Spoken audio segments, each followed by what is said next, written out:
libur sekolah telah datang membawa hawa yang berbeda. Bagi anakku, Anya, ini adalah musim kebebasan, 2 minggu penuh tanpa seragam dan buku pelajaran. Bagi sebagian besar orang tua, ini adalah musim yang menyenangkan sekaligus menguras dompet. Namun bagiku, Lara, ini adalah momen untuk mengukur ulang batas-batas kesabaranku.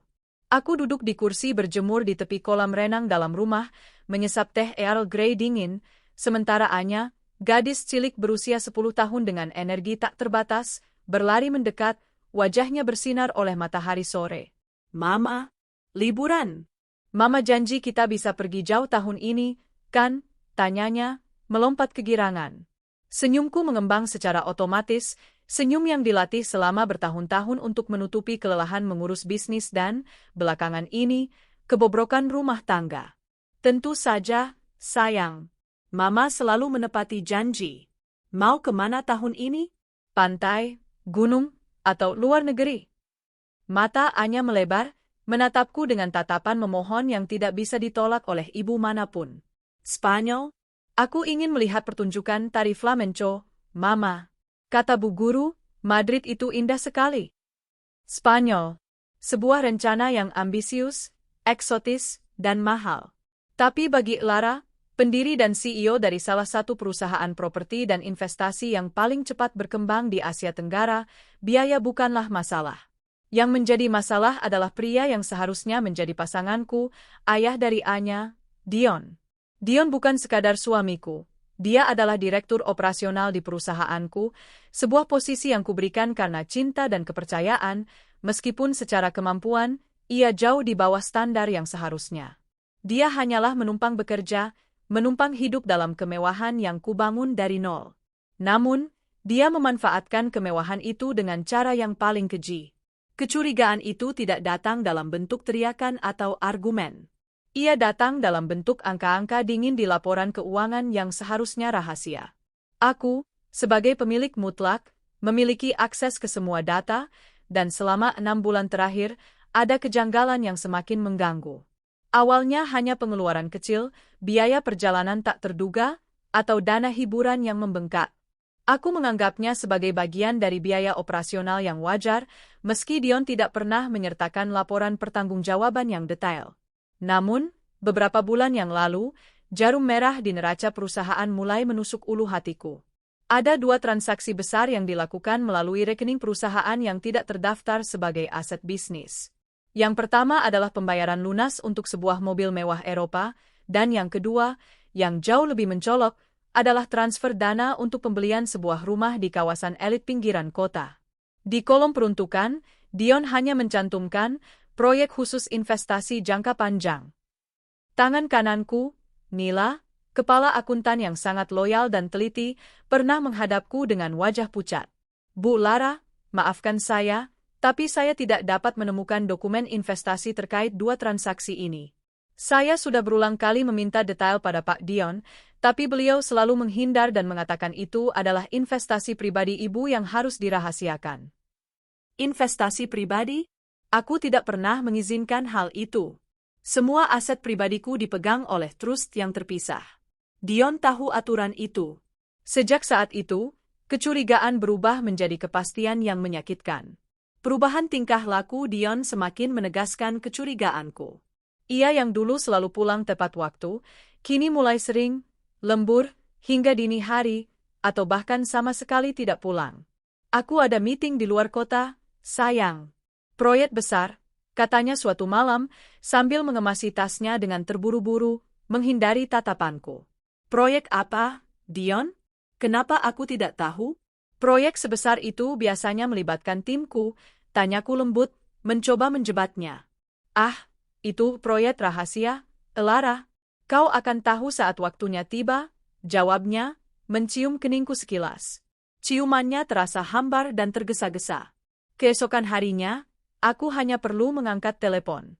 Tolong cek keamanannya. Apakah Pak Dion datang ke kantor hari ini? Tidak, Bu.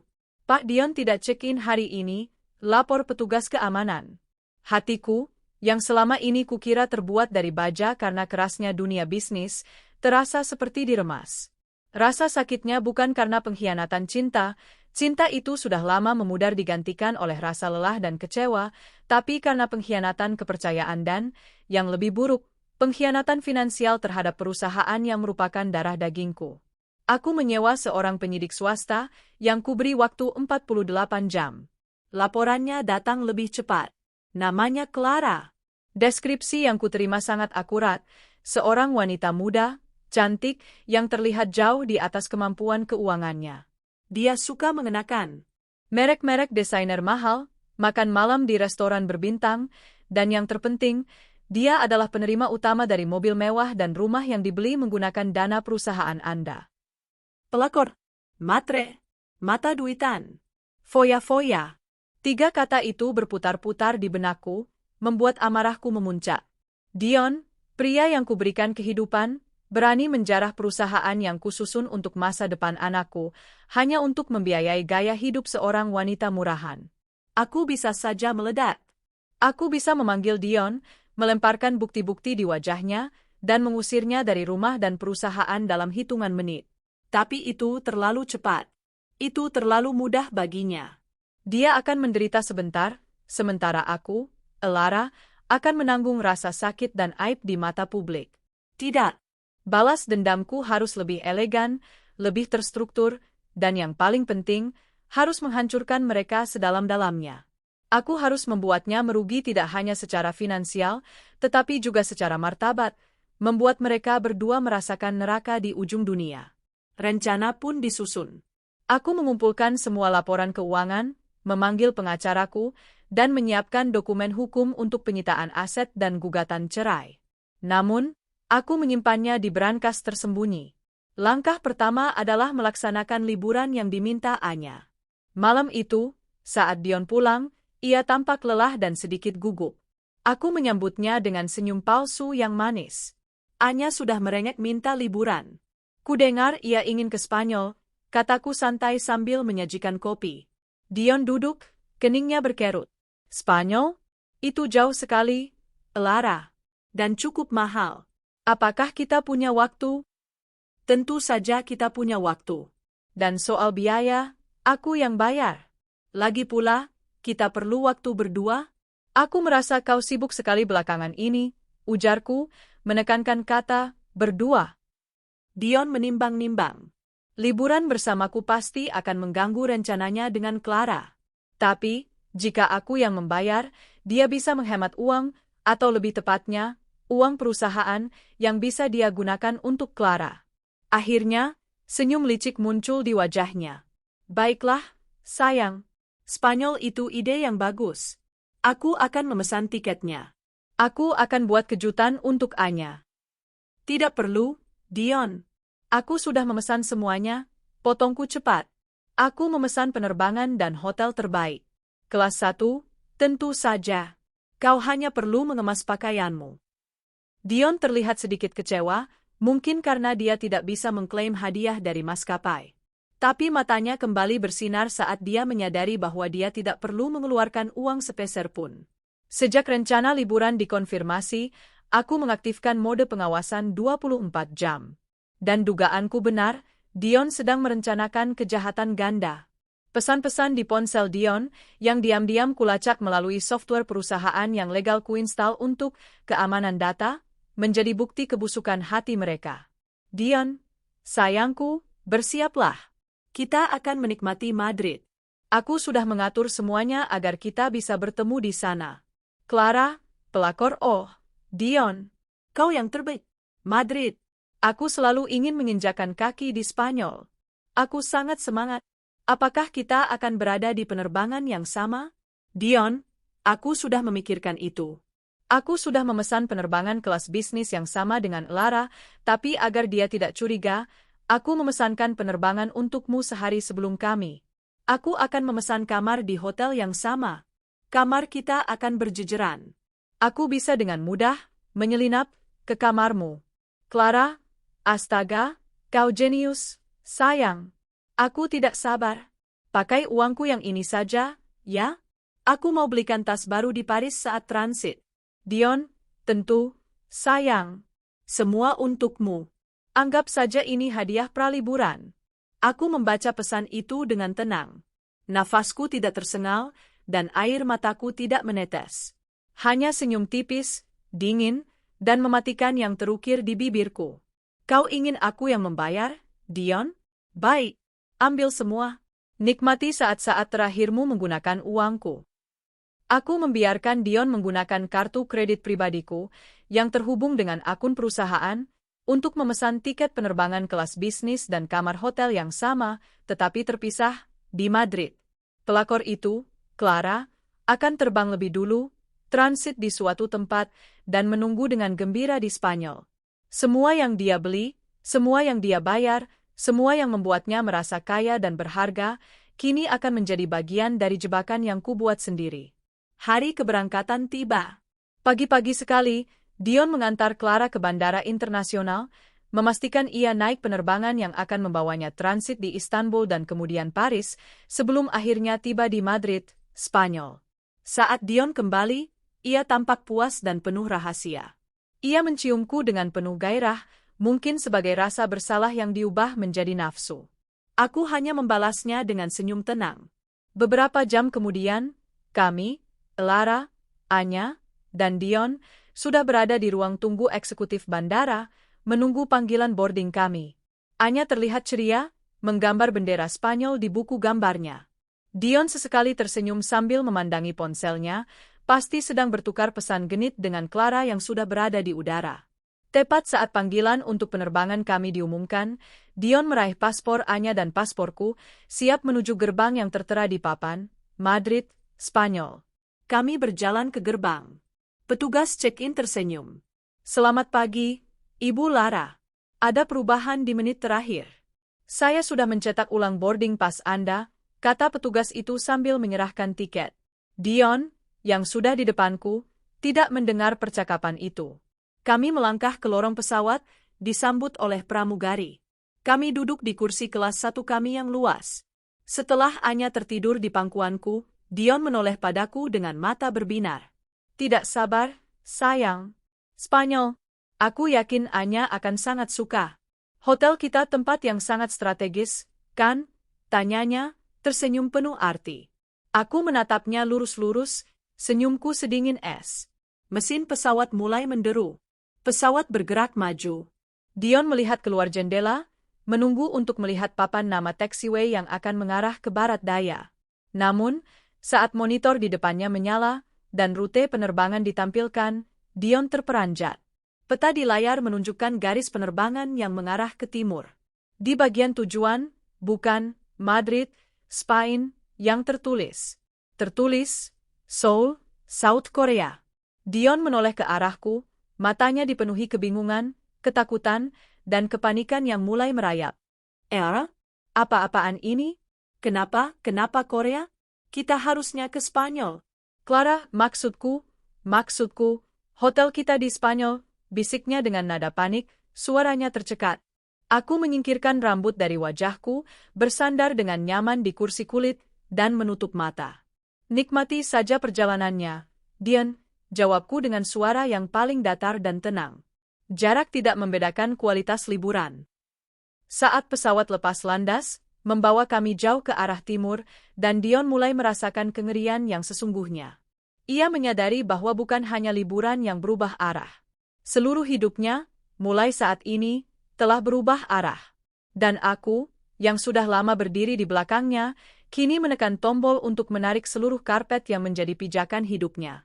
Saat pesawat mencapai ketinggian jelajah dan semua penumpang diizinkan menggunakan ponsel, aku meraih ponselku. Dengan satu sentuhan, aku mengaktifkan perintah yang telah kurancang berminggu-minggu. Blokir semua kartu kredit dan debit atas nama Dion, termasuk yang ia gunakan untuk kebutuhan pribadinya. Blokir kartu tambahan yang kuberikan pada Clara, yang selama ini ia gunakan untuk foya-foya. Kunci akun akses Dion ke semua rekening bank dan investasi perusahaan. Selesai.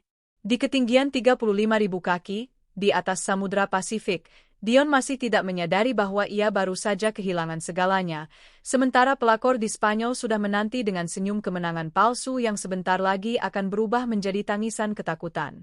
Liburan di Korea akan menjadi panggung eksekusi. Pendaratan di Bandara Internasional Incheon, Seoul, terasa sunyi.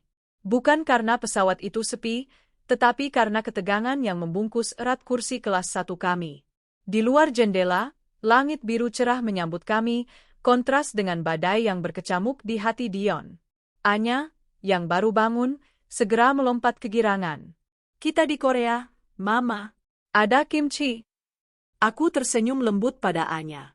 Tentu saja ada, sayang. Nikmati saja kejutan ini. Dion sama sekali tidak menoleh ke arah Anya. Sepanjang sisa penerbangan, ia terus mencoba menelepon, mengirim pesan, dan mengakses internet, tetapi koneksi satelit di udara sangat lambat dan terputus-putus. Keringat dingin mulai membasahi keningnya. Elara, jelaskan padaku. Kenapa Seoul? Kenapa kau merusak rencana liburan Anya? Tanyanya, berbisik keras di antara deru mesin yang melambat. Aku tidak merusak apapun, Dion. Hanya mengubah rute. Spanyol bisa menunggu, jawabku tenang, sambil memeriksa lipstikku di cermin kecil. Tapi, Clara, maksudku, semua pemesanan hotel kita di Madrid. Mereka sudah di sana. Aku harus segera menghubungi mereka, katanya, matanya memancarkan rasa bersalah yang tidak disadari. Ia masih berusaha menjaga rahasia perselingkuhannya dengan alasan palsu, seolah-olah semua ini hanyalah kekacauan logistik yang disebabkan oleh diriku. Oh, hotel? Biarkan saja. Mereka akan senang mendapatkan pembatalan mendadak, Dion. Anggap saja amal. Ia membuka mulutnya untuk membantah, tetapi tidak ada kata yang keluar. Begitu pintu pesawat terbuka dan kami melangkah masuk ke koridor bandara yang modern dan bersih, Dion segera menyalakan ponselnya dan menyambungkan ke jaringan Wi-Fi bandara. Detik-detik kepanikan di Incheon. Kami berjalan menuju imigrasi. Aku sengaja berjalan santai, membiarkan Anya memimpin sambil menarik boneka kelincinya, sementara Dion berjalan cepat, menempelkan ponsel ke telinganya. Panggilan pertamanya ditujukan kepada Clara. Setelah beberapa kali mencoba, sambungan berhasil. Clara, kau di mana? Kau sudah sampai Madrid? Wajah Dion terlihat lega, namun hanya sebentar. Aku pura-pura sibuk mengisi formulir imigrasi, tapi setiap kata Dion tertangkap jelas oleh telingaku. Apa? Kau sudah di hotel? Tunggu. Dengarkan aku, Clara. Ada masalah besar. Elara mengubah penerbangan. Kami di Korea. Aku harus segera memesankanmu penerbangan kembali ke Jakarta. Aku akan mencarikan tiket malam ini juga. Dion lalu berbalik, mencari mesin ATM. Kau tenang saja. Aku akan segera kirim uang ke rekeningmu agar kau bisa bertahan sementara. Aku akan belikan tiket sekarang juga. Kami melewati gerbang imigrasi. Dion langsung berlari ke mesin ATM terdekat, mengabaikan koper kami yang sudah diurus oleh pengawal pribadiku, Dama. Tolong bawa kopernya, Dama. Biarkan ia menikmati drama kecilnya, bisikku pada Dama, yang hanya mengangguk hormat, wajahnya tanpa ekspresi. Dion memasukkan kartu ATM pertamanya, kartu debit pribadinya yang selama ini hanya diisi oleh gajinya sebagai direktur operasional yang juga dari perusahaanku. Ia memasukkan PIN, memilih transaksi penarikan. Layar ATM menampilkan pesan, transaksi ditolak. Kartu diblokir. Kening Dion berkerut. Sial, mungkin aku salah PIN, gumamnya. Ia mencoba lagi. Hasilnya sama, transaksi ditolak. Kartu diblokir. Kepanikan pertamanya muncul. Ia mengeluarkan kartu kedua, kartu kredit tambahan yang kuberikan kepadanya untuk pengeluaran darurat keluarga. Ia mencobanya di mesin yang sama. Layar, kartu tidak valid. Harap hubungi penerbit kartu. Tangannya mulai gemetar. Ia mencoba kartu ketiga, kartu korporat yang seharusnya memiliki batas tak terbatas. Kartu yang baru saja ia gunakan untuk membeli tiket pesawat Clara. Ia mencoba. Layar, kartu ini sudah tidak berlaku. Wajah Dion memucat. Matanya liar, mencari-cari diriku. Ia segera mengeluarkan ponselnya, mencoba masuk ke aplikasi mobile banking utama yang terhubung dengan akun investasi. Aksesnya gagal. Ia mencoba memasukkan ulang kata sandi. Gagal. Ia mencoba pemulihan akun. Pesan di layar ponselnya, akun Anda dibekukan. Harap hubungi manajer akun Anda. Dion hanya bisa menatap ponsel dan kartu-kartunya bergantian, seolah-olah benda-benda itu telah berubah menjadi batu. Dalam hitungan detik, ia menyadari bahwa ia tidak hanya kehilangan akses ke uangku, tetapi juga ke uangnya sendiri. Pria yang baru beberapa jam lalu merasa kaya raya, kini menjadi pengemis di bandara asing. Sementara Dion bergulat dengan mesin ATM, ponselnya bergetar. Sebuah panggilan masuk dari Madrid. Clara. Dion segera mengangkatnya, suaranya sudah serak oleh kepanikan. Clara, ada apa? Kau kenapa? Sudah kuduga kau akan meneleponku. Jangan panik, aku sedang mencoba mencari jalan keluar. Terdengar suara Clara, nyaring dan histeris, diselingi tangisan dari ujung sana. Clara, di telepon, Dion. Kau di mana? Apa-apaan ini? Aku tidak punya uang. Kartu ini. Kartu yang kau berikan ini diblokir. Aku tidak bisa membayar taksi dari bandara. Aku tidak bisa membayar deposit kamar hotel. Mereka mengira aku penipu. Aku terjebak di lobi hotel. Aku harus bagaimana, Dion? Semua uangku habis untuk foya-foya di Paris. Aku tidak punya uang tunai sama sekali. Dion terhuyung, seolah dipukul tepat di ulu hati. Skenario terburuknya telah terwujud. Elara tidak hanya menyerangnya. Elara menyerang mereka berdua secara simultan. Tenang, sayang. Aku akan transfer uang ke rekeningmu segera. Kau gunakan saja kartu yang kuberikan untukmu kemarin, yang untuk belanja tas baru. Clara, di telepon, tidak bisa, Dion. Kartu itu, kartu tambahan itu, diblokir juga. Aku baru saja mencobanya untuk membeli kopi dan ditolak. Aku sekarang tidak punya apa-apa. Aku di Spanyol, sendirian, Dion. Kau harus segera datang ke sini. Dion menjatuhkan ponselnya. Bunyi denting plastik membentur lantai marmer Incheon menarik perhatian beberapa pelintas. Ia melihat ke belakang, mencari diriku. Aku berdiri beberapa meter di belakangnya, dekat gerbang kedatangan. Aku tidak melakukan apa-apa selain membiarkan seulas senyum kemenangan terpeta di wajahku. Dion mendatangiku dengan langkah gontai, wajahnya pucat pasi. Elara, suaranya nyaris tidak terdengar. Kenapa? Kenapa semua kartuku diblokir? Kenapa kartu tambahan yang kuberi, maksudku, kartu darurat perusahaan, juga diblokir? Apa yang kau lakukan? Aku meletakkan tangan kiriku di pinggang, memandangnya dari atas ke bawah. Oh, itu? Mungkin ada kesalahan teknis, Dion. Aku harus memanggil Dama untuk membawamu ke hotel, kataku santai, mengabaikan pertanyaannya. Dion mencengkeram lenganku. Jangan bercanda. Ini bukan kesalahan. Kau tahu apa yang terjadi? Clara, maksudku, ada teman bisnisku yang terdampar di Madrid dan dia tidak bisa menggunakan kartunya. Ada apa dengan uang perusahaan, Elara? Melihat kepanikan, rasa takut, dan kebingungannya, aku hanya bisa tertawa. Tawa yang berasal dari dasar perut, tawa puas yang membalas setiap malam tanpa tidur dan setiap laporan palsu yang kuterima. Kau lihat kepanikanmu, Dion? Itulah yang kurasakan selama 6 bulan terakhir, kataku, kini suaraku berubah dingin dan tajam. Uang perusahaan? Uangku, Dion. Kau lupa? Kau hanya menumpang kerja. Kau hanya menumpang hidup.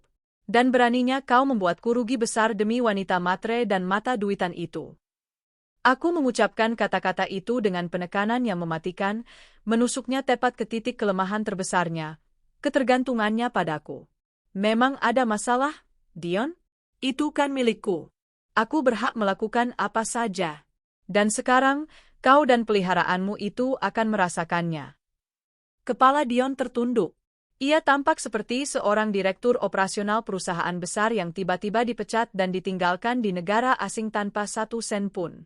Jadi, kau merencanakan semua ini. Liburan hanya memang kurencanakan. Penderitaanmu adalah bonus, jawabku, menyerahkan dompet kecilku padanya. Ambil ini. Ini hanya untuk transportasi dan makananmu. Jangan coba-coba membelikan barang mewah. Kami keluar dari bandara, disambut oleh udara dingin Seoul. Mobil mewah sudah menunggu untuk membawa kami ke hotel bintang 5 di kawasan Gangnam yang telah kusewa. Di sepanjang perjalanan, Anya bercerita tentang betapa ia ingin mencoba hanbok dan mengunjungi istana Gyeongbokgung. Aku mendengarkan dengan penuh perhatian.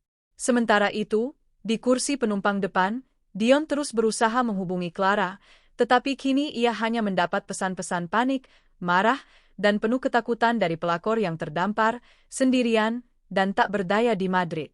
Di sisi lain dunia, Clara si mata duitan sedang mengalami mimpi terburuknya. Semua kemewahan yang ia bangun di atas penipuan kini roboh. Aku, Clara, hanya tersenyum tipis. Ini baru permulaan. Aku akan membiarkan Dion semakin tertekan, semakin tak punya semangat hidup di Korea, sebelum aku melancarkan pukulan pamungkas. Aku akan memastikan ia menyadari betapa kecil dan tidak berdayanya ia tanpa kekayaanku. Di Jakarta, jauh dari hingar-bingar Seoul, pengawalku yang lain, Rio, telah menerima perintah terakhirku. Aku mengirimkan pesan singkat ke ponsel Dion, yang kini sudah kusita. Aku akan memastikan ia membaca pesan ini saat ia memintanya kembali. Dari Clara, nikmati liburanmu, Dion. Sementara kau menikmati Korea, Rio sedang menyegel rumah pelakor dan mengambil kembali mobil mewah yang kau curi dari perusahaan. Dia harus merasakan hidup sebagai gembel di negara orang. Begitu juga kau, jika kau berani protes padaku. Malam pertama di Seoul, aku tidur nyenyak di suite mewah. Dion? Dia hanya mondar-mandir di ruang tamu, menelepon ban yang sudah lama membekukan akunnya, dan mendengarkan pesan suara histeris dari pelakor di Spanyol yang kini ketakutan akan nasibnya. Aku telah memisahkan mereka berdua di dua benua berbeda, tanpa uang, dan tanpa jalan pulang yang mudah. Balas dendamku telah dimulai. Liburan di Seoul berlangsung persis seperti yang direncanakan Clara, sempurna bagi Anya, dan neraka yang terstruktur rapi bagi Dion. Kami menginap di Presidential Suite, sebuah hotel bintang 5 di Gangnam, dengan pemandangan kota yang berkilauan. Setiap pagi, Anya bangun dengan semangat tak terbendung, menyeretku untuk mencoba makanan lokal dan mengunjungi tempat bersejarah. Mama, lihat, aku seperti Putri Joseon, seru Anya suatu hari, saat ia mengenakan hanbok merah muda cerah yang indah. Kami berjalan di sekitar istana Gyeongbokgung, arsitektur megah Korea menjadi latar belakang tawari yang Anya. Aku memotretnya, senyumku tulus. Inilah tujuan utama perjalananku, kebahagiaan anakku. Sambil berjalan-jalan di Insadong, membeli pernak-pernik tradisional, aku sengaja menyalakan fitur video call tanpa suara di ponselku, sesekali mengarahkannya pada Anya yang sedang tertawa. Aku tahu Dion, yang terkurung di kamar hotel, mengintip layar itu dari sudut matanya. Aku ingin dia melihat apa yang telah dia hilangkan, momen keluarga yang murni, yang ia tukar dengan nafsu murahan dan kebohongan. Sementara kami menikmati tteokbokki pedas di Myeongdong dan berbelanja di Lotte Department Store, Dion menghabiskan hari-harinya di balik dinding suite mewah, tetapi ia hidup dalam kemiskinan mental. Ia tidak punya pekerjaan yang harus dikerjakan, tidak ada rekening yang harus diawasi, dan yang paling parah, ia tidak punya uang. Clara memastikan dia tetap hidup. Setiap pagi, Dama, pengawal pribadiku, akan meletakkan amplop kecil berisi uang tunai lokal di meja. Jumlahnya selalu sama, hanya cukup untuk makan sederhana di warung pinggir jalan dan transportasi publik. Tidak lebih. Dion, direktur operasional dengan gaji puluhan juta, kini harus menghitung kembaliannya setelah membeli semangkuk ramyun instan di minimarket. Ia menjadi pecandu telepon. Ia terus-menerus menelepon manajer bank di Jakarta, yang memberinya jawaban yang sama. Akun Anda dibekukan atas permintaan Ibu Lara dan sesuai dengan keputusan Dewan Direksi. Kami tidak dapat memberikan akses. Ia mencoba menghubungi rekan-rekan kerjanya, yang semuanya tahu kebenaran busuknya. Mereka hanya mengangkat telepon dan berkata, "Maaf, Pak Dion. Semua dokumen telah diserahkan ke tim legal. Sebaiknya Anda menghubungi Bu Lara." Dion merasa terjebak. Di dalam suite itu, dia adalah tahanan. Di luar, dia adalah orang asing tanpa identitas finansial. Wajahnya yang dulunya cerah dan arogan kini layu, matanya cekung karena kurang tidur. Ia terus mondar-mandir, mencoba mencari solusi dari masalah yang dia ciptakan sendiri. Penderitaan Dion semakin menjadi-jadi karena Clara. Pesan-pesan dan panggilan darinya datang seperti bom waktu. Clara kini terdampar di Madrid, Spanyol. Malam pertama, Ia diusir dari lobi hotel mewah karena tidak mampu membayar deposit. Clara, melalui jaringan penyidik bayarannya, menerima laporan real-time tentang drama pelakor itu. Setelah diusir, Clara mencoba menghubungi Kedutaan Besar Republik Indonesia, KBRI, di Madrid, tetapi tanpa uang, ia tidak bisa pergi ke sana. Ia menghabiskan sisa malam pertamanya di bangku taman dekat stasiun Atocha, mengenakan pakaian desainer yang tidak cocok dengan cuaca malam Madrid yang dingin. Pesan WhatsApp dari Clara ke Dion diterjemahkan. Dion, aku benci kamu. Aku kedinginan. Semua orang melihatku seperti pengemis. Dompetku hanya berisi kartu-kartu yang sudah tidak berfungsi. Tas mahalku ini tidak bisa kubayar dengan air mata. Aku kelaparan, Dion. Kau harus segera datang atau kirim uang. Cepat. Pesan berikutnya lebih mengerikan. Mereka mencuri ponselku. Aku harus meminjam dari turis. Aku sudah jadi gembel di Madrid. Kau janji akan memberiku kemewahan, bukan kehancuran. Kau harus memulangkanku. Aku mohon, Dion. Aku takut dengan nasibku di sini. Dion membaca pesan-pesan itu di kamar mandi, jauh dari telingaku dan Anya. Ia merasa sakit, bukan karena cinta atau kasihan, melainkan karena rasa takut akan kegagalan dan ancaman Clara yang akan membongkar semua rahasianya. Ia mengambil risiko, menggunakan uang tunai yang kuberikan untuk menelepon internasional melalui telepon kamar hotel, tagihannya pasti akan kumasukkan ke tagihan Dion. Clara, tenanglah. Jangan melakukan hal bodoh. Dengarkan aku. Clara sudah mengambil semua. Aku tidak punya apa-apa di sini.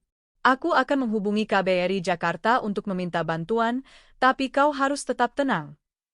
Terdengar suara Clara yang menyayat, penuh amarah dan keputusasaan. Aku akan pulang dan menghancurkanmu, Dion. Aku akan memberitahu semua orang bagaimana kau mencuri uang istrimu untuk membelikanku rumah dan mobil. Lihat saja. Aku akan memastikan kau masuk penjara jika aku pulang. Panggilan terputus. Dion membanting telepon di atas meja, kepalanya dipenuhi kabut. Ia menyadari, ia tidak hanya kehilangan istrinya, kekayaannya, dan pekerjaannya, ia kini juga terancam oleh wanita yang seharusnya menjadi sumber kesenangannya. Kedua wanita dalam hidupnya kini ingin menghancurkannya. Di hari kelima liburan kami, setelah kami kembali dari Namsan Tower, Dion akhirnya mengumpulkan keberanian untuk menghadapiku. Aku sedang merapikan belanjaan Anya, beberapa boneka K-pop dan buku komik. Dion berdiri di ambang pintu kamar, tubuhnya gemetar. Clara, aku tidak tahan lagi. Apa yang sebenarnya kau inginkan dariku? Tanyanya, suaranya lemah. Aku memalingkan wajahku darinya, menatap keindahan malam Seoul dari jendela. Yang kuinginkan darimu? Aku sudah memilikinya, kebahagiaan Anya dan kepuasan pribadi. Apa lagi? Kau tidak bisa melakukan ini padaku. Aku suamimu. Kau mencuri semua uangku. Kau membiarkan temanku, kau tahu maksudku, menderita di negara asing. Ini ilegal? Lah? Aku tertawa, tawa yang menusuk tulang. Ilegal? Apa yang ilegal, Dion? Aku memblokir kartu debit yang dananya kumasukkan ke rekeningmu. Aku memblokir kartu kredit atas namaku. Itu hakku. Dan tentang uang perusahaan yang kau gunakan untuk rumah dan mobil? Itu namanya penggelapan, Dion. Itu pidana. Aku berbalik dan berjalan mendekat. Wajahku hanya berjarak beberapa inci darinya. Kau berani berbicara tentang ilegalitas padaku, setelah apa yang kau lakukan? Jangan lupa, Dion, aku memiliki pengacaraku, auditor, dan semua dokumen yang membuktikan bahwa kau mengambil aset perusahaan. Mobil dan rumah itu sudah disegel kemarin sore. Pengawal pribadiku, Rio, memastikan pelakor itu tidak bisa masuk lagi. Kau bahkan tidak punya rumah untuk pulang. Kepala Dion tertunduk, kekalahannya mutlak. Kau benar-benar iblis, Clara. Tidak. Aku hanya wanita yang belajar dari pria yang ia cintai. Kau mengajariku bahwa balas dendam yang terbaik adalah yang paling merusak. Dan aku baru saja memulainya. Aku mengambil kembali dompet kecil yang kuserahkan padanya. Mulai besok, Dama akan mengantarmu sarapan ke luar hotel. Kau tidak lagi diizinkan berada di suite ini saat aku dan Anya ada. Kau akan menunggu di lobi. Nikmati Gangnam yang mewah ini dari kejauhan. Dion tidak melawan. Ia hanya berjalan gontai, kembali ke kamar mandi, mengambil ponselnya. Aku tahu ia akan menelepon Clara, hanya untuk mendengarkan lebih banyak ancaman dan tangisan histeris yang memakan sisa-sisa jiwanya. Liburan di Korea masih menyisakan beberapa hari lagi, dan Lara tahu, selama ia tertawa di Istana Raja Korea, di sisi lain dunia, Dion dan pelakor itu semakin tenggelam dalam lubang kehancuran yang tak berdasar. Interlude, nasib pelakor Clara di Madrid. Pada saat yang sama, di Madrid, Clara berada di titik terendah dalam hidupnya. Setelah diusir dari bangku taman oleh polisi setempat, ia mencoba mencari penampungan. Tanpa dokumen identitas yang lengkap, paspornya ada di tas yang dia tinggalkan di hostel murah setelah mencoba menelepon Dion, dan tanpa uang, ia menjadi target empuk. Clara, yang terbiasa hidup di bawah selimut sutra dan udara ber-AC, kini berjalan tanpa tujuan di jalanan kota. Ia lapar, kedinginan, dan ketakutan. Ia sempat memohon makanan dari restoran Indonesia, tetapi mereka mengenalinya sebagai turis kaya yang kini jatuh miskin dan menolaknya. Semua kecantikan dan kemewahan yang ia andalkan kini menjadi beban, menarik perhatian yang salah. Di matanya, Madrid bukan lagi kota impian tari flamenco. Itu adalah neraka yang diciptakan oleh seorang wanita bernama Lara. Ia tidak tahu apa yang harus dilakukan selain terus mencoba menghubungi Dion, yang ternyata sama-sama tidak berdaya. Clara si mata duitan akhirnya terpaksa menjadi gelandangan, tidur di bawah jembatan dan mengais sisa makanan di tempat sampah. Ketakutan akan ditangkap atau diserang di negara asing tanpa Dion, tanpa uang, dan tanpa jalan keluar, semakin menghancurkan jiwanya. Ia tidak sadar bahwa nasib gembelnya itu baru saja dimulai. Hari-hari terakhir di Seoul adalah festival penuh sukacita bagi Anya, dan musim gugur abadi bagi Dion. Kebahagiaan Anya menjadi cambuk emosional terberat bagi suamiku. Setiap tawa putrinya seolah berbisik, inilah yang kau tukar. Lara dan Anya menghabiskan waktu mengunjungi taman hiburan Lotte World, menikmati pertunjukan teater musikal, dan menghabiskan sisa uang tunai yang tersisa untuk souvenir. Dion, sesuai perintahku, hanya diperbolehkan menunggu di lobi hotel, atau kadang-kadang berdiri di luar gerbang taman hiburan, menyaksikan kami dari kejauhan seperti roh penasaran. Dion bukan lagi seorang direktur, ia adalah seorang gelandangan mental. Wajahnya selalu murung, matanya merah karena kurang tidur. Ia hanya bergerak karena dorongan biologis, makan bekal seadanya yang disiapkan Dama, atau minum kopi dingin yang ia beli dengan uang saku minimal dariku. Konfirmasi kehancuran. Pada malam terakhir sebelum kepulangan kami, aku mengizinkan Dion naik ke suite untuk makan malam terakhir bersama Anya. Makan malam itu hening, hanya ada celotehan Anya tentang rencana sekolahnya. Setelah Anya tidur, Dion mendatangiku di balkon, tempat aku sedang menikmati pemandangan kota Seoul yang bertabur lampu. Lara, aku mohon, katanya, suaranya parau, bukan lagi arogan, melainkan memohon. Berhenti menyiksaku. Kembalikan kartuku. Aku akan menandatangani dokumen cerai apapun yang kau minta. Aku akan keluar dari perusahaan. Tapi tolong, jangan biarkan aku pulang sebagai pengemis. Aku tersenyum dan mengambil tablet dari meja samping. Aku membuka galeri foto. Bukan foto Anya di Istana Gyeongbokgung yang kutunjukkan, melainkan foto-foto yang baru saja dikirim Rio dari Jakarta. Foto pertama, pagar rumah mewah yang dibelikan Dion untuk Clara, kini terpasang garis kuning polisi dan papan penyitaan dengan logo perusahaan. Foto kedua, sebuah mobil mewah yang dulu dibanggakan Clara, kini diangkut di atas truk derek, kembali ke garasi perusahaan. Aku menyerahkan tablet itu pada Dion. Kau ingin tahu apa yang kuinginkan? Aku ingin kau melihat ini, Dion.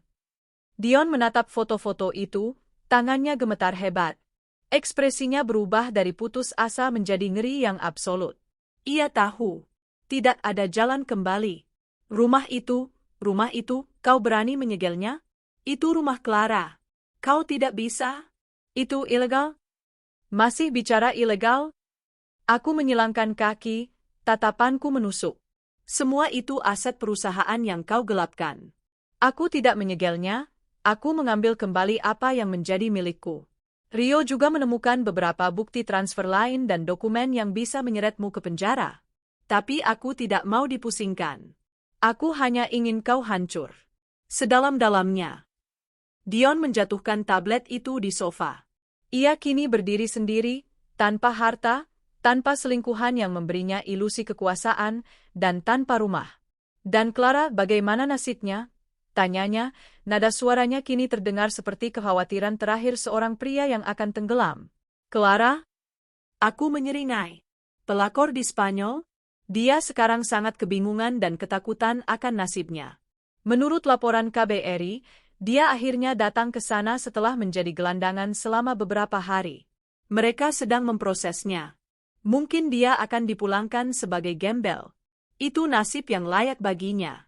Dia akan pulang tanpa rumah, tanpa mobil, dan tanpa uang. Kau dan dia akan bertemu di titik nol. Dion ambruk di sofa. Ia sudah tak punya semangat hidup. Matanya kosong, melihat ke kejauhan, ke masa depan yang gelap. Momen krusial, perjalanan ke Incheon.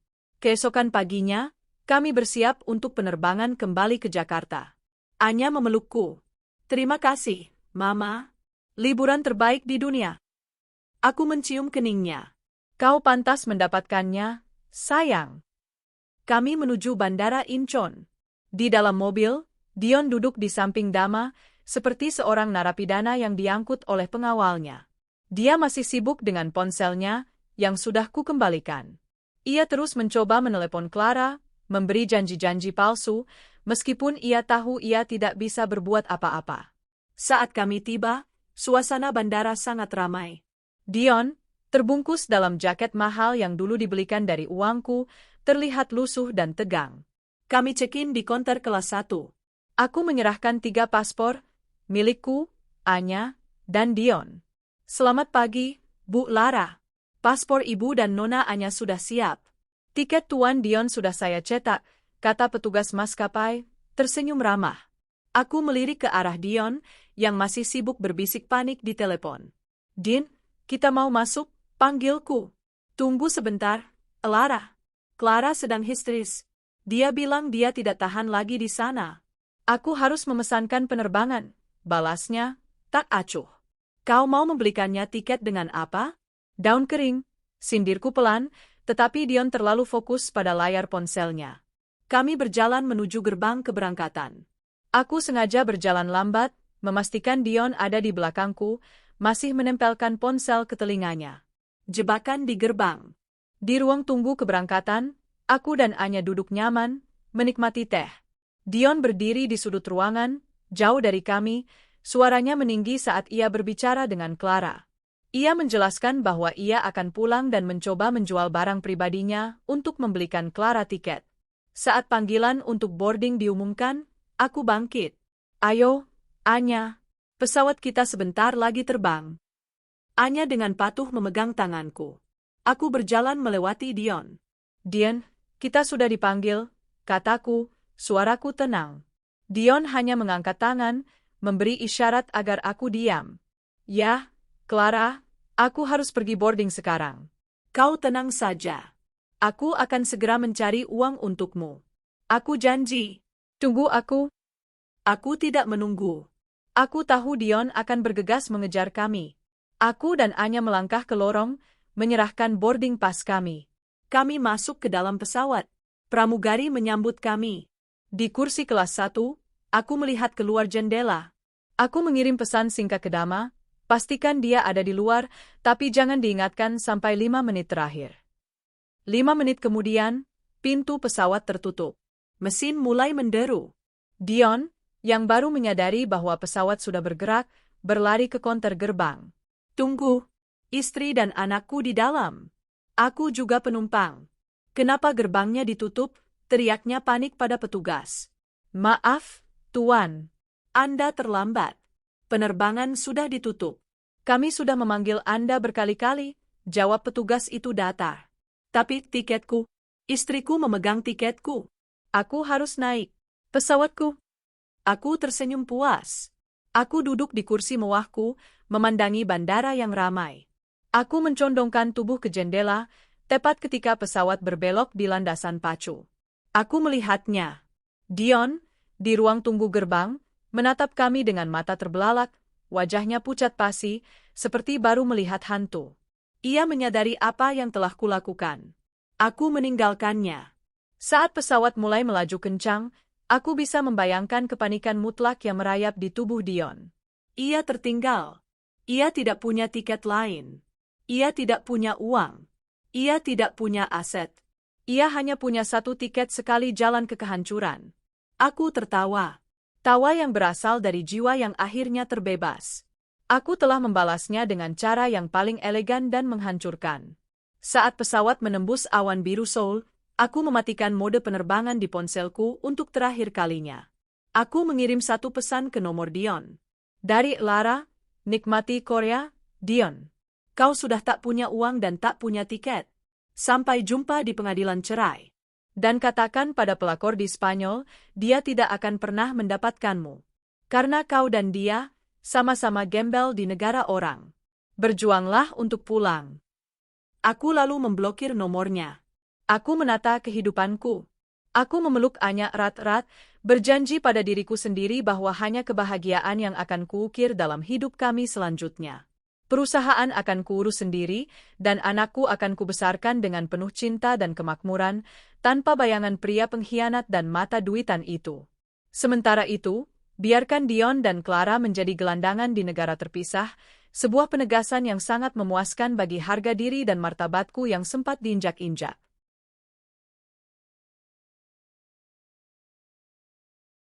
Penerbangan kembali ke Jakarta adalah penerbangan paling ringan dan damai yang pernah kujalani. Mesin jet yang menderu tidak lagi terasa seperti kebisingan, melainkan seperti melodi kebebasan. Aku menatap Anya yang tertidur pulas di kursi kelas 1, wajahnya tenang dan bahagia. Dalam dekapanku, aku menemukan kembali harga diri dan ketenanganku yang hilang. Di bawah sana, ribuan kaki di bawah kami, dua jiwa sedang mendekati titik kehancuran total, terpisah oleh benua dan lautan, tetapi disatukan oleh nasib yang kubuat. Neraka pribadi Dion di Seoul. Setelah pesawatku lepas landas, Dion benar-benar terdampar di Bandara Internasional Incheon. Kepanikan yang ia rasakan di gerbang keberangkatan kini berubah menjadi kengerian yang dingin. Ia berlari ke loket tiket, memohon, bahkan menawarkan jam tangan mewahnya, satu-satunya barang berharga yang tersisa, kepada petugas maskapai. Tolong, aku harus kembali ke Jakarta. Istriku meninggalkan tiketku. Aku harus pulang, raungnya, tetapi tidak ada yang peduli pada drama pribadi seorang pria yang terlambat naik pesawat. Jam tangan itu, simbol status palsunya, ditolak. Tanpa uang tunai, tanpa kartu, dan kini tanpa tiket pulang, Dion menjadi tunawisma di salah satu bandara termewah di Asia. Ia mencoba menelepon KBRI di Seoul menggunakan telepon umum berbayar, menghabiskan sisa koin terakhir yang ia temukan di saku celananya. Ia terpaksa berbohong, mengklaim bahwa ia dirampok dan kehilangan semua dokumen dan uangnya. Sementara menunggu respons, Dion menjalani kehidupan barunya. Malam pertama, ia tidur meringkuk di bangku besi di area kedatangan yang sepi, selimutnya hanyalah jaket mahalnya yang sudah bau keringat. Ia yang terbiasa makan steak dan wine mahal, kini harus memungut sisa roti dari nampan kosong di area food court. Dama, pengawalku, yang kutinggalkan untuk mengurus beberapa urusan logistik di Seoul, mengirimkan laporan kepadaku. Ibu, Tuan Dion sudah dijemput oleh staf kedutaan. Dia terlihat sangat berantakan dan menolak mengatakan yang sebenarnya, hanya bersikeras dia adalah korban perampokan. Saya pastikan semua tagihan hotel sudah dibayar lunas, termasuk tagihan telepon internasionalnya untuk menghubungi wanita itu. Saya sudah memastikan paspor Tuan Dion diserahkan ke KBRI untuk proses repatriasi. Laporannya ringkas, tetapi detailnya sangat memuaskan. Dion, direktur operasional yang agung, akan dipulangkan ke negaranya dengan status warga negara Indonesia yang terdampar. Aib yang mutlak, kebahagiaan dan pembersihan lara. Setibanya di Jakarta, aku langsung menata kehidupan baruku. Rumah terasa damai. Aku mengirim Anya kembali ke sekolah, memastikan rutinitasnya tidak terganggu. Aku memeluknya di gerbang sekolah, berjanji bahwa masa depan kami hanya akan dipenuhi ketenangan. Keesokan harinya, aku kembali ke perusahaan, mengenakan setelan bisnis yang elegan dan dingin. Ruanganku sudah dibersihkan dari semua jejak Dion. Di hari pertamaku, aku melakukan audit internal mendalam. Nila, aku ingin semua laporan keuangannya. Kita akan menata perusahaan ini sendiri. Aku akan menjadi CEO dan direktur operasional, sementara aku mencari pengganti yang kompeten. Kataku pada kepala akuntan, Nila, yang tampak lega dan bersemangat. Nila menyerahkan laporannya. Bu Lara, kami menemukan lebih banyak bukti penggelapan. Jumlah total kerugian perusahaan mencapai angka yang mencengangkan. Sebagian besar dana itu lari ke rekening pelakor itu, Clara, dan pembelian aset pribadinya. Aku hanya mengangguk. Masukkan semua bukti itu ke dalam berkas pengacara. Kita akan tuntut dia tidak hanya atas penggelapan aset perusahaan, tetapi juga atas perusakan reputasi. Aku ingin dia dipecat dari semua daftar bank, hitamkan namanya dari dunia bisnis. Aku tidak hanya membalas dendam, aku sedang melakukan pembersihan total. Nasib pelakor, dari glamour ke gembel. Sementara aku sibuk menata perusahaan, nasib Clara di Madrid tidak lebih baik. Setelah Dion memblokir nomornya, Clara benar-benar putus asa. Ia menghabiskan hari-harinya di jalanan, kelaparan, dan terpaksa menjual beberapa barang branded palsu miliknya kepada pedagang kaki lima hanya untuk membeli makanan. Tingkahnya yang terbiasa hidup mewah dan kini mengemis menarik perhatian pihak berwajib. Akhirnya, ia ditangkap karena dicurigai melakukan tindak kejahatan kecil. Di kantor polisi, barulah ia menghubungi KBRI di Madrid. Seperti Dion, Clara diproses sebagai WNI yang terdampar. Tetapi perbedaannya, statusnya lebih hina. Ia tidak hanya kehilangan uang, ia kehilangan kehormatannya. Foto-foto dirinya yang berantakan, mengenakan pakaian lusuh desainer yang sudah kotor, beredar di kalangan staf KBRI, menjadi bahan bisik-bisik. Clara, si mata duitan, si ratu gaya hidup mewah, kini hanyalah sampah di negara orang. Kepulangan yang menghinakan. Beberapa hari setelah kepulanganku, aku menerima kabar. Dion dan Clara akan dipulangkan. KBRI mengatur penerbangan ekonomi untuk mereka, terpisah, dengan waktu kedatangan yang berbeda. Mereka akan tiba di Jakarta sebagai orang yang tidak punya apa-apa, sehelai pakaian di badan mereka adalah harta terakhir yang mereka miliki. Aku mengatur segalanya untuk penyambutan mereka. Tidak, bukan sambutan hangat. Aku menyuruh Rio, pengawalku, untuk menunggu di gerbang kedatangan internasional. Misinya sederhana, pastikan mereka tidak mendapat bantuan apapun. Dion tiba lebih dulu. Ia keluar dari bandara dengan wajah kuyu, tubuhnya kurus, dan matanya penuh trauma. Ia langsung mencoba mencari taksi, tetapi ia lupa, ia tidak punya uang. Ia berjalan terhuyung-huyung, putus asa, ke area parkir, mencari rumahnya yang sudah lama hilang. Saat Dion melihat taksi melaju menjauh, aku sedang duduk di kursi belakang mobil Bentley hitamku yang bersembunyi di kejauhan, menikmati momen itu dari balik kaca gelap. Dion berjalan tak tentu arah, seperti gelandangan. Ia tidak tahu, Rio mengikutinya dari jarak yang aman. 2 jam kemudian, Clara tiba. Ia keluar dari bandara, wajahnya ditutupi syal, mencoba menyembunyikan wajahnya yang bengkak dan pucat. Ia juga mencari Dion, dan mencari taksi. Ia juga tak punya uang. Ketika ia mencoba meminjam ponsel dari orang asing, ia ditolak. Ia akhirnya duduk di bangku bandara, menangis histeris. Ia akhirnya menyadari, Dion meninggalkannya, dan hidupnya benar-benar hancur. Aku membiarkan mereka berdua terpisah, bingung, dan tak berdaya di kota yang seharusnya menjadi rumah mereka, tetapi yang kini tidak memiliki tempat untuk mereka pijak. Mereka mengira kepulangan adalah akhir dari penderitaan. Mereka salah. Kepulangan hanyalah awal dari kejatuhan yang sesungguhnya. Aku menatap jam tanganku. Sudah cukup. Jalankan mobil, Dama, kataku dingin. Aku harus pulang untuk makan malam bersama Anya. Aku meninggalkan mereka di sana, sepasang gelandangan yang terpisah di tengah kemewahan ibu kota, di bawah kendali seorang wanita yang mereka hianati. Balas dendamku telah mencapai puncaknya. Kehancuran total, tanpa perlu aku mengotori tanganku secara langsung. Dion dan pelakor itu kini adalah gembel yang dipulangkan, dan aku, Clara, adalah penguasa takhta yang tak tersentuh. Kepulanganku ke Jakarta terasa seperti penobatan. Bukan sebagai ratu, tetapi sebagai penguasa tunggal atas hidupku dan takhta perusahaanku. Aku kembali bekerja dengan semangat baru, energi yang sebelumnya terkuras oleh kecurigaan dan kekecewaan, kini digantikan oleh fokus yang tajam. Anya adalah pusat duniaku. Kami menikmati kembali rutinitas kami yang mewah dan damai, jauh dari drama dan kebohongan. Dion dan Clara? Mereka adalah kisah horor yang sedang ditulis sendiri, dan aku hanya menunggu epilognya. Reuni di bawah jembatan layang. Dion dan Clara, yang tiba di bandara dengan selisih waktu 2 jam, sama-sama berjalan tanpa arah. Mereka tidak punya rumah, tidak punya uang, dan yang paling mengerikan, mereka tidak punya rencana. Dion menghabiskan 1 hari penuh berjalan kaki, dari pinggiran bandara menuju pusat kota.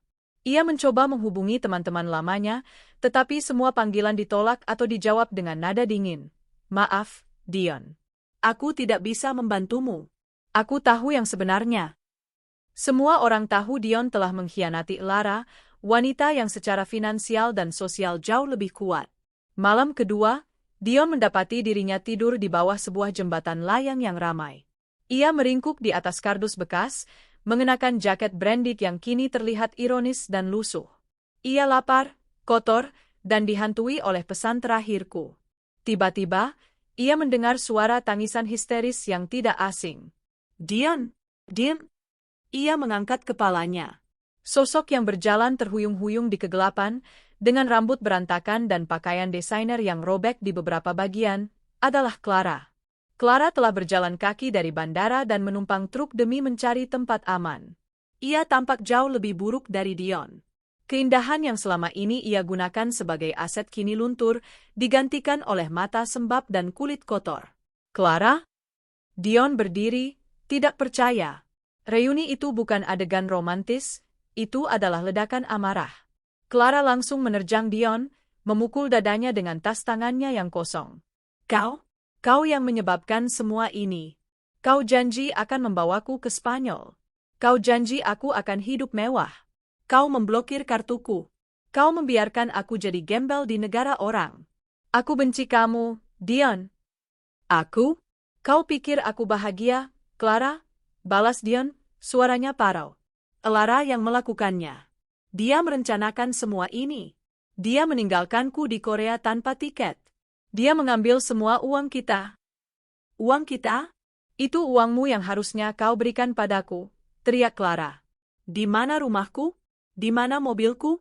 Aku ingin mobilku kembali, Dion. Aku tidak punya apa-apa. Dion tertawa pahit. Mobil? Rumah? Bodoh. Clara sudah menyegelnya. Dia mengambil semuanya. Kita sama-sama gembel sekarang. Kau mata duitan, dan aku pencuri yang tak punya apa-apa. Malam itu, di bawah kerlip lampu jalan Jakarta, 2 pengkhianat itu bersatu kembali di titik terendah.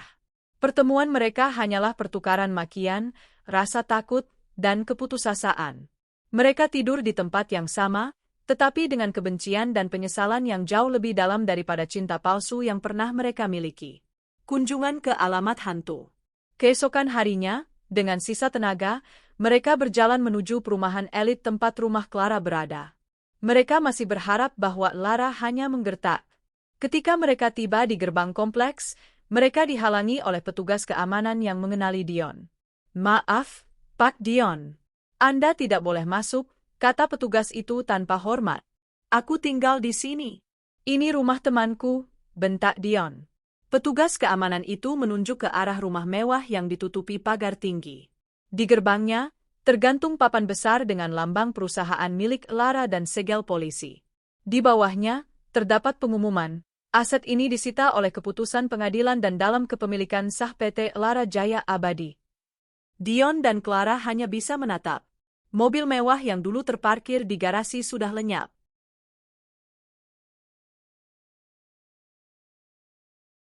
Clara menjerit. Itu rumahku. Aku tidak punya tempat tinggal. Ia mencoba menerobos, tetapi petugas keamanan dengan sigap menahannya. Saat itu juga, sebuah mobil sedan hitam berhenti di pinggir jalan. Dari dalamnya, turun 2 pria bersetelan jas rapi. Mereka adalah pengacara dari firma hukum yang mewakiliku.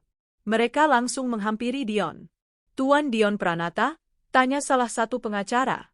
Dion mengangguk lemah, bingung. Kami datang atas nama klien kami, Ibu Lara Adhyasta. Ini adalah surat-surat yang harus Anda terima. Pengacara itu menyerahkan amplop tebal. Di dalamnya, terdapat 3 berkas yang mematikan. Gugatan cerai, dengan tuntutan hak asuh penuh atas Anya dan tanpa gonogini, mengingat semua harta adalah aset perusahaan atau aset prapernikahan Lara. Surat peringatan hukum, somasi tuntutan resmi dari PT Lara Jaya Abadi atas tindak pidana penggelapan dana perusahaan, pasal 374 KUHP, dengan kerugian yang sangat besar, dan permintaan agar Dion segera menyerahkan diri. Surat perintah penyitaan tambahan, semua aset yang belum disita, termasuk rekening tabungan Dion yang tersisa, kini resmi disita untuk menutupi kerugian perusahaan. Dion membaca berkas itu, tubuhnya roboh di trotoar. Ia mencengkeram kepalanya, menyadari bahwa ia bukan hanya kehilangan uang, tetapi juga kebebasannya. Ancaman penjara kini nyata. Clara, yang berdiri di sampingnya, meraih surat-surat itu. Saat ia membaca tuntutan terhadap Dion, ia menyadari bahwa Dion bukan lagi penyelamatnya, melainkan beban. Pengacara itu memandang mereka berdua dengan jijik. Kami berharap Anda berdua segera menemukan penasihat hukum. Untuk sementara, kami sarankan Anda menjauhi properti klien kami, termasuk rumah tinggalnya. Hubungan Anda berdua sudah berakhir. Secara hukum, Anda adalah buronan dan penggelap. Mereka meninggalkan Dion dan Clara terkapar di pinggir jalan, di bawah terik matahari Jakarta. Kekuatan Tafta Lara. Sementara Dion dan Clara menghadapi kehancuran total mereka di trotoar, aku sedang merayakan kemenangan kecil di ruang rapat perusahaan. Aku telah menandatangani kontrak besar, mengamankan investasi vital yang selama ini tertunda karena ketidakkompetenan Dion. Aku memimpin rapat dengan kepercayaan diri dan otoritas yang tidak pernah aku miliki sebelumnya. Nila, pastikan semua dokumen penggelapan Dion sudah didaftarkan ke kejaksaan. Aku tidak ingin ada kompromi. Peluang untuk rekonsiliasi sudah mati, kataku pada kepala akuntanku. Baik, Bu Lara. Saya sudah mengatur semuanya. Tuan Dion tidak akan bisa lari dari tuntutan ini, jawab Nila, suaranya penuh hormat dan kesetiaan. Aku melihat keluar jendela kantorku yang tinggi, pemandangan kota Jakarta terhampar luas di bawahku. Aku memikirkan Dion dan Clara. Mereka mengira aku wanita lemah yang hanya bisa menangis dan marah. Mereka salah. Aku adalah wanita yang menata kehidupannya dan anakku, dan aku melakukan itu dengan elegan, tetapi sangat menghancurkan. Aku sudah memenangkan perang ini. Dion dan Clara, si mata duitan dan si penipu, akan segera merasakan penderitaan yang sesungguhnya di negeri mereka sendiri. Aku tidak hanya mengambil harta mereka, aku mengambil masa depan mereka. Aku akan membesarkan Anya dengan penuh kebahagiaan dan membangun kerajaan bisnisku sendiri tanpa bayangan pria yang hanya menumpang hidup itu. Jakarta, yang dulunya adalah permadani kemewahan bagi Dion dan Clara, kini terasa seperti labirin beton yang dingin dan kejam. Setelah menerima berkas gugatan cerai dan somasi pidana, mereka tahu waktu mereka untuk berkeliaran bebas semakin sempit. Mereka masih hidup di jalanan, berpindah-pindah tempat tidur di bawah jembatan dan stasiun kereta yang ramai. Mereka tidak lagi berbagi kehangatan atau ilusi cinta. Yang ada hanyalah kebencian, penyesalan, dan saling menyalahkan. Eksperimen kelangsungan hidup. Dion, yang seumur hidupnya hanya terbiasa memberikan perintah dan tanda tangan di atas kertas mahal, tiba-tiba harus menghadapi kenyataan keras. Jaket branded dan sepatu kulitnya yang kotor membuat penampilannya aneh di antara para tunawisma lainnya. Ia mencoba mencari pekerjaan. Bukan pekerjaan direktur, tentu saja. Ia mencoba melamar sebagai staf administrasi, pengemudi, atau bahkan pelayan. Namun, pintu selalu tertutup rapat. Maaf, Pak Dion. Kami tidak bisa menerima Anda, kata seorang manajer restoran. Reputasi Anda sudah tersebar di dunia bisnis. Selain itu, kami dengar Anda sedang menghadapi masalah hukum serius dengan PT Lara Jaya Abadi. Kami tidak mau mengambil risiko. Berita tentang kejatuhan Dion dan perselingkuhannya dengan pelakor mata duitan itu menyebar cepat di kalangan elit Jakarta. Lara tidak perlu menyebarkannya. Kejatuhan direktur perusahaan besar yang dicerai istrinya karena penggelapan dana sudah menjadi santapan lezat media sosial dan gosip kantor. Clara tidak lebih baik. Kecantikannya yang dulu menjadi modal utamanya, kini hanya menarik perhatian yang salah, membuatnya sering merasa tidak aman di jalanan. Ia mencoba menghubungi teman-teman lamanya, sesama wanita sosialita yang pernah ia ejek, tetapi semua nomornya diblokir. Tidak ada yang mau mengaitkan diri dengan gembel dari Spanyol yang sudah hancur. Rasa lapar dan putus asa membuat mereka sering bertengkar. Kau harusnya tidak mencuri uang sebanyak itu, bentak Clara, suatu malam di bawah rembulan. Kalau kau tinggalkan sedikit, kita tidak akan seperti ini. Kalau kau tidak matre dan rakus, aku tidak akan mencuri untuk membelikanmu rumah, balas Dion, wajahnya penuh amarah. Mereka menyadari bahwa hubungan mereka hanya didasarkan pada uangku. Tanpa uang, mereka hanyalah dua orang asing yang saling membenci, terikat oleh nasib buruk yang sama. Lonceng berdering di pengadilan. Setelah 2 minggu berkeliaran, Dion berhasil menemukan seorang pengacara tua yang bersedia membantunya, bukan karena belas kasihan, tetapi karena janji kosong akan pembayaran di masa depan. Tuan Dion, kata pengacara itu, Tuan Herman, dengan suara lelah. Situasi Anda sangat buruk. Ibu Lara memiliki bukti yang tak terbantahkan. Semua aset perusahaan yang Anda gunakan untuk membeli rumah dan mobil, semuanya atas nama perantara yang jelas terkait dengan perusahaan. Secara hukum, Anda adalah pencuri, Tuan. Dion gemetar. Tolong, Tuan Herman. Saya tidak mau dipenjara. Saya akan menandatangani cerai. Saya tidak akan menuntut apapun. Gugatan cerai itu mudah. Masalahnya adalah somasi pidana dari perusahaan. Itu yang akan menjebloskan Anda ke penjara. Kerugiannya terlalu besar, jelas Herman, sambil menatap dokumen setebal kamus itu. Di sisi lain, Lara menghadiri sidang perdana gugatan cerai dengan percaya diri. Ia mengenakan setelan putih bersih, didampingi pengacara-pengacara terbaik di kota itu, dan dikawal oleh Dama. Di koridor pengadilan, ia melihat Tuan Herman, pengacara Dion, yang terlihat lusuh. Tuan Herman mendekat dengan hati-hati. Bu Lara, bisakah kita bicara sebentar? Mungkinkah ada jalan damai? Tuan Dion bersedia melepaskan semua haknya. Aku hanya tersenyum dingin. Jalan damai sudah mati sejak dia membelikan rumah untuk pelakor itu dengan uang anakku, Tuan Herman. Katakan pada klien Anda, aku tidak butuh pengakuannya. Aku butuh keadilannya. Dan itu akan dia dapatkan di dalam jeruji besi.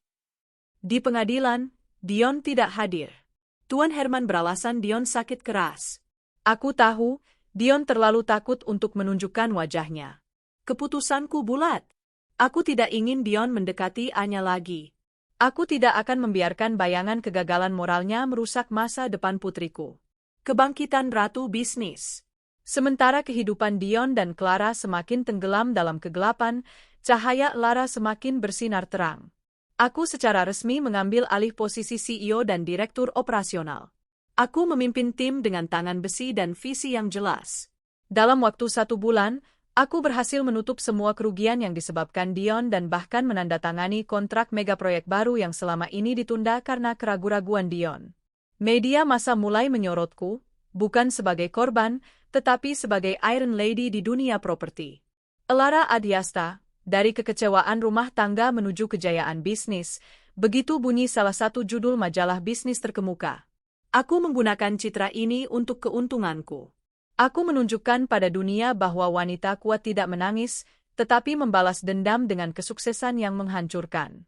Anakku, Anya, melihat ibunya yang kuat, mandiri, dan dihormati. Itulah warisan yang sesungguhnya yang ingin kutinggalkan. Puncak keputusan dan penangkapan. Kepuasan bisnis tidak cukup. Aku perlu mengakhiri drama Dion secara definitif. Aku memanggil Nila, kepala akuntanku, ke ruanganku. Nila, sudah berapa lama somasi itu berlaku? Sudah 2 minggu, Bu Lara. Kami sudah mengirimkan 3 surat peringatan. Tuan Dion tidak merespons secara legal. Bagus.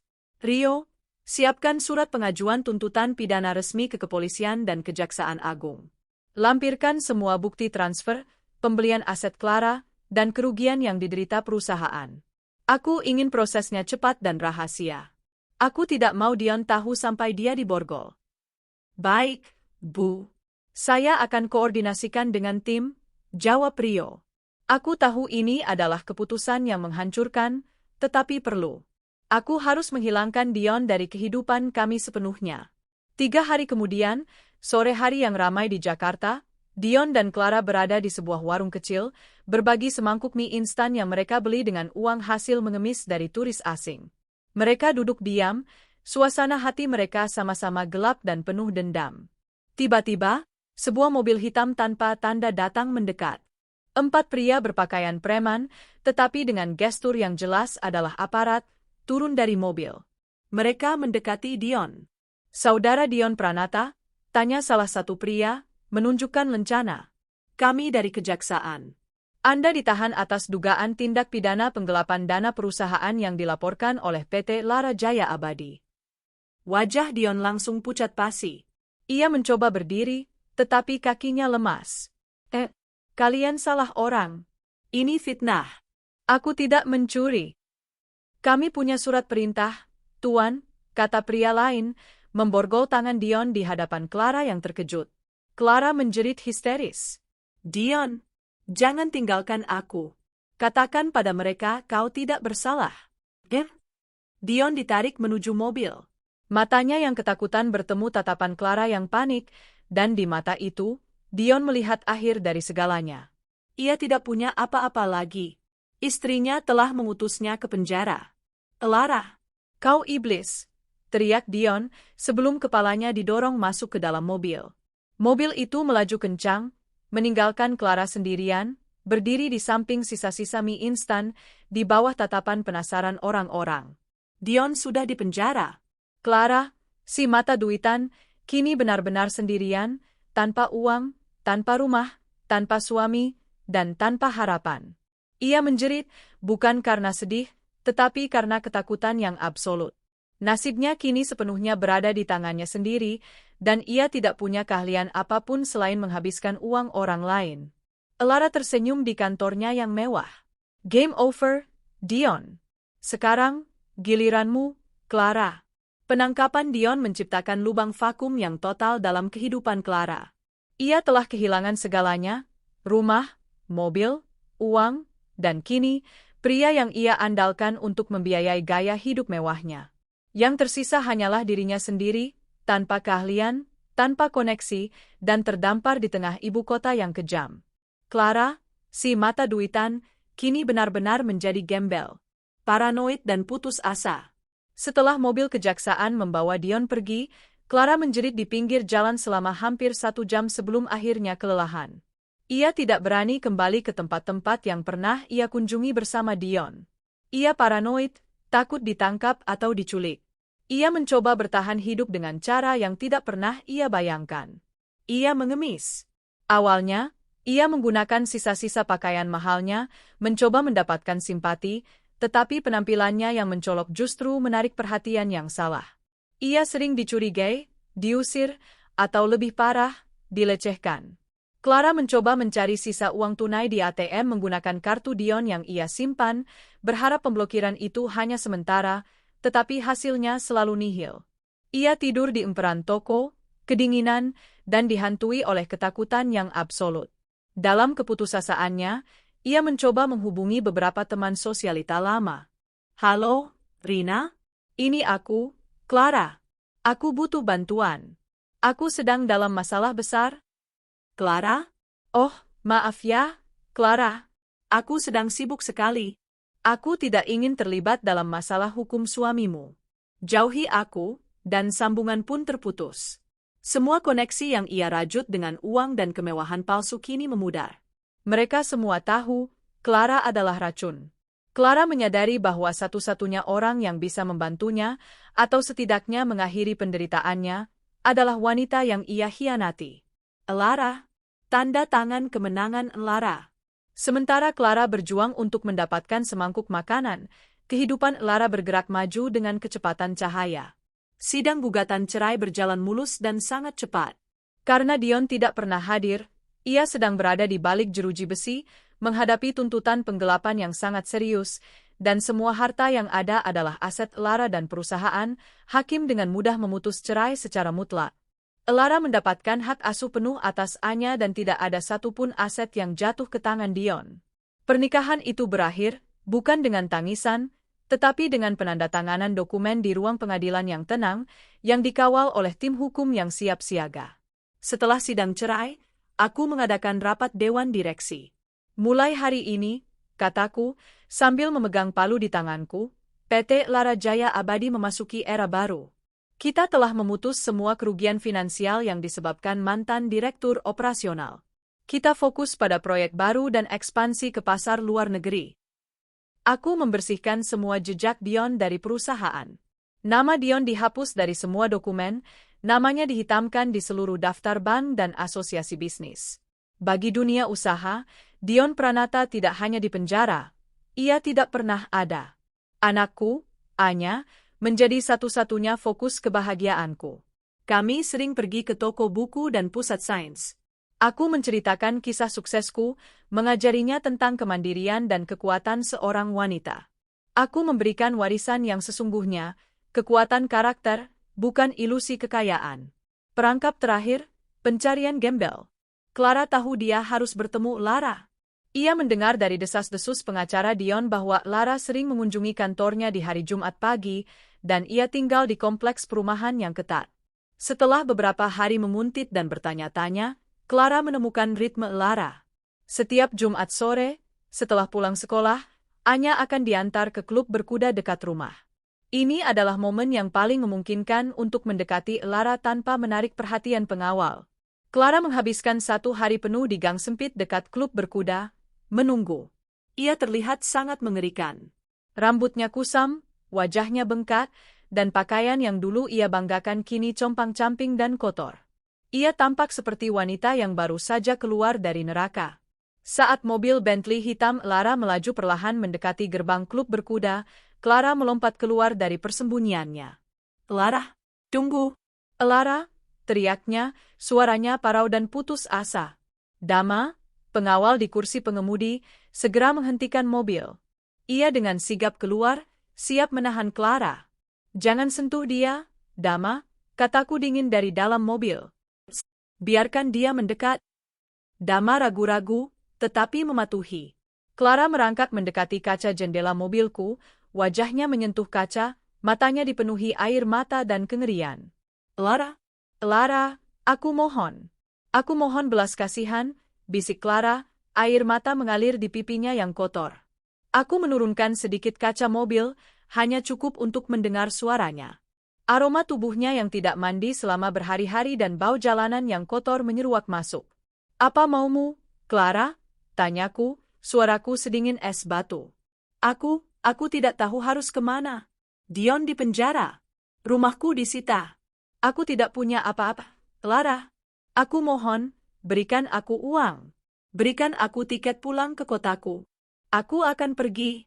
Aku bersumpah tidak akan pernah kembali ke Jakarta. Aku tidak akan pernah menyebut nama Dion atau namamu. Ia menangis terseduh-seduh, memohon di kakiku, di pintu mobilku. Aku menatapnya lurus-lurus. Tidak ada amarah di mataku. Hanya ada kekosongan dan kepuasan. "Kau ingin tahu apa yang kupikirkan, Clara? Aku berpikir, betapa murahnya harga dirimu. Kau menjual masa depanmu untuk sebuah mobil dan rumah yang kau tahu bukan milikmu.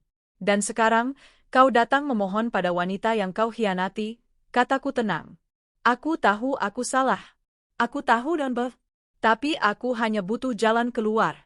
Aku takut mati di jalanan, Lara." Hadiah terakhir Lara, pukulan final. Aku tersenyum tipis. "Baiklah, Clara. Aku akan memberimu satu kesempatan. Ini adalah hadiah perpisahanku. Tapi kau harus mendengarkan baik-baik, karena ini adalah kesempatan terakhirmu." Aku meraih sebuah amplop coklat dari tas tanganku. Aku membukanya, mengambil selembar uang tunai Rp500.000 dan beberapa lembar uang kertas yang sudah usang. Totalnya sekitar Rp1 juta. Uang receh bagiku, tetapi uang tak ternilai bagi seorang gelandangan. Aku melemparkan amplop itu keluar jendela. Uang itu jatuh di trotoar yang kotor, tepat di kaki Clara. Clara menatap amplop itu dengan mata lebar, seolah melihat harta karun. Ini untuk apa, Elara, tanyanya, ragu untuk mengambilnya. Itu untuk tiket bus. Tiket bus sekali jalan. Kau gunakan uang itu untuk naik bus kembali ke kampung halamanmu. Atau kau gunakan untuk membeli makanan. Aku tidak peduli. Tapi ini adalah yang terakhir dariku, kataku. Clara segera berlutut dan mengambil amplop itu. Apa syaratnya? Tanyanya, suaranya gemetar. Syaratnya hanya satu. Lupakan kami. Jika aku pernah mendengar namamu di Jakarta lagi, jika kau mencoba menghubungi Dion di penjara, jika kau berani menyebut nama Anya atau perusahaanku, aku akan memastikan kau tidak hanya hidup sebagai gembel, tetapi juga dituntut atas tuduhan penadahan aset perusahaan. Aku punya semua buktinya. Aku akan memastikan kau bergabung dengan Dion di penjara. Paham? Clara mengangguk histeris. Paham, Elara. Aku bersumpah. Aku akan pergi. Aku akan melupakan semuanya. Bagus. Sekarang, pergi dari hadapanku.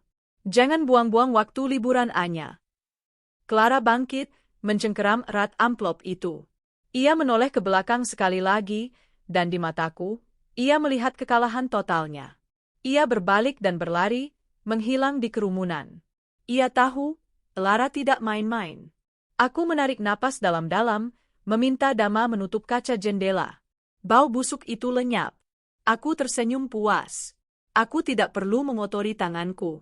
Dion di penjara, dan pelakor itu, si mata duitan, kini dipaksa kembali ke titik nol, hidup sebagai gembel yang dibuang. Aku menyuruh Dama melajukan mobil. Aku tiba di klub berkuda, disambut Anya dengan pelukan hangat. Aku memeluknya kembali, hatiku damai. Hidupku kini bersih, fokus, dan penuh kebahagiaan. Aku telah menata segalanya. Sementara aku menata kehidupanku dan anakku dengan penuh kebahagiaan, Dion mendekam di penjara, menghadapi hukuman bertahun-tahun atas penggelapan yang ia lakukan demi Clara. Dan Clara, sang pelakor, kini dalam perjalanan ke kota asalnya, membawa aib dan sisa-sisa uang kotor, selamanya menjadi bayangan yang hancur. Balas dendamku telah selesai. Tahun-tahun berlalu setelah kehancuran Dion dan kepergian Clara. Bagi Elara, setiap hari adalah lembaran baru yang diisi dengan kemajuan dan ketenangan. Bagi Dion dan Clara, setiap hari adalah penegasan abadi bahwa masa lalu mereka telah dibakar menjadi abu.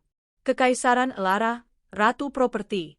Di usia 30-an akhir, aku tidak hanya menjadi seorang CEO, aku menjadi simbol otoritas dan kemandirian di dunia bisnis Indonesia. Setelah membersihkan semua elemen toksik peninggalan Dion, PT Elara Jaya Abadi melesat. Visi yang kupimpin adalah modern, bersih, dan agresif. Dalam 2 tahun, perusahaan kami berhasil mengeksekusi 3 megaproyek yang sebelumnya hanya menjadi mimpi di bawah kepemimpinan Dion yang tidak fokus. Aku memperluas jaringan ke negara-negara tetangga di Asia Tenggara, dan nama Elara Adiasta dikenal sebagai Iron Lady yang tidak hanya cerdas, tetapi juga tanpa kompromi. Keuanganku, yang selalu kuat, kini tak tertandingi. Aku tidak bekerja untuk uang lagi, aku bekerja untuk warisan. Warisan untuk Anya. Aku memastikan Anya dibesarkan dalam lingkungan yang tidak hanya mewah, tetapi juga penuh nilai. Aku menghabiskan setiap akhir pekan bersamanya, mengajarkannya tentang tanggung jawab, tentang bagaimana membangun sesuatu dari nol, dan yang paling penting, tentang bagaimana seorang wanita harus menghargai dirinya sendiri di atas segalanya. Mama, kenapa dulu Papa tidak pernah ikut saat kita ke museum? Tanya Anya suatu kali, saat kami berada di galeri seni kontemporer. Aku menatap lukisan abstrak di depanku. Dulu, Papa terlalu sibuk dengan hal-hal yang tidak penting. Sayang, Mama ingin kau tahu, waktu adalah aset kita yang paling berharga. Dan orang yang menghargai waktunya dengan bijak, dia akan menemukan kebahagiaan yang sejati. Aku tidak pernah memfitnah Dion. Aku hanya menjelaskan bahwa ia memilih jalan yang salah. Kehidupan yang damai dan makmur ini adalah bukti nyata bahwa pilihanku benar. Dion, kehidupan di balik jeruji besi. Sementara aku menaungi kemewahan, Dion berada di tempat yang paling gelap dan sunyi. Penjara. Dion dihukum berat karena penggelapan dana perusahaan dalam jumlah yang sangat besar, diperparah dengan tidak adanya upaya pengembalian dana atau penyesalan yang tulus di pengadilan. Ia yang terbiasa hidup mewah, kini harus tidur di lantai semen, berbagi kamar dengan puluhan narapidana lainnya. Kepala Dion, yang dulunya penuh dengan rencana jahat dan nafsu, kini dipenuhi penyesalan yang membakar. Ia selalu menyalahkan Elara dalam hatinya, tetapi setiap malam, ia terpaksa mengakui bahwa dia sendirilah yang menekan tombol kehancuran itu. Aku tidak pernah mengunjunginya. Aku juga melarang Anya untuk tahu di mana ayahnya berada. Dia pergi untuk waktu yang sangat lama, sayang. Dia perlu belajar menjadi orang yang lebih baik, kataku pada Anya. Dion tidak memiliki pengunjung, tidak ada teman, dan tidak ada uang. Semua rekannya di dunia bisnis melupakannya. Mereka tahu cerita aslinya, dan tidak ada yang mau terlibat dengan mantan direktur yang terpidana penggelapan dan perselingkuhan. Satu-satunya yang ia pegang adalah sisa-sisa amarah dan kebencian kepada Lara dan Clara. Namun, di balik jeruji besi, ia akhirnya menyadari kebenaran yang kejam. Lara adalah pondasinya, dan Clara hanyalah parasit. Dia kehilangan ratu demi seorang pelakor mata duitan. Dion akhirnya menerima takdirnya. Ia kehilangan harga diri, kebebasan, dan masa depannya. Di penjara, ia menjadi bayangan suram dari pria arogan yang pernah menumpang hidup di atas kemewahanku. Clara, kehinaan di kampung halaman. Clara, si mata duitan, si ratu gaya hidup mewah, setelah mendapatkan 1 juta dariku, ia membeli tiket bus sekali jalan kembali ke kampung halamannya yang jauh. Ketika ia tiba, ia disambut oleh keluarga yang terkejut melihat penampilannya yang berantakan. Keluarga Clara adalah keluarga sederhana, dan mereka terbiasa menerima kiriman uang dari Clara yang selalu berbohong bahwa ia adalah menir sukses di Jakarta. Namun, kebenaran segera tersingkap. Clara tidak hanya kembali tanpa uang, tetapi ia juga membawa aib. Kisah tentang wanita yang terlibat skandal perselingkuhan, dituduh menadahi aset curian, dan dipulangkan sebagai gelandangan dari negara asing, menyebar cepat di desa kecil itu. Clara yang dulu meninggikan diri karena punya mobil mewah dan rumah di Jakarta, padahal semua itu dari uangku, kini menjadi objek gosip dan ejekan. Ia terpaksa tinggal di rumah kecil keluarganya, tidak bisa mendapatkan pekerjaan. Reputasinya telah hancur. Ia mencoba menghubungi Dion dari telepon umum, tetapi tidak ada jawaban. Setelah beberapa kali mencoba, seorang petugas sipir akhirnya menjawab dengan dingin, "Saudara Dion Pranata sedang menjalani hukuman pidana. Tidak ada kunjungan atau panggilan keluar yang diizinkan untuk saat ini." Clara benar-benar sendirian. Ia tidak hanya kehilangan Dion, tetapi ia juga kehilangan status sosial yang selama ini ia gunakan untuk menutupi harga dirinya yang rendah. Uang 1 juta dariku sudah lama habis untuk makan di jalan dan tiket bus. Ia kini harus bekerja keras untuk makanan, sesuatu yang paling ia benci. Ia tahu, Dion tidak akan pernah keluar dalam waktu dekat, dan bahkan jika keluar, dia akan menjadi pria miskin, tanpa prospek. Hidupnya hancur. Balas dendamku telah mencapai akarnya, memastikan ia kembali ke titik awal tanpa ada peluang untuk bangkit kembali. Ketenangan dan kepuasan akhir. Suatu sore yang tenang, aku duduk di teras rumah, menikmati kopi sambil mengawasi Anya yang sedang belajar di meja yang terbuat dari kayu jati mahal.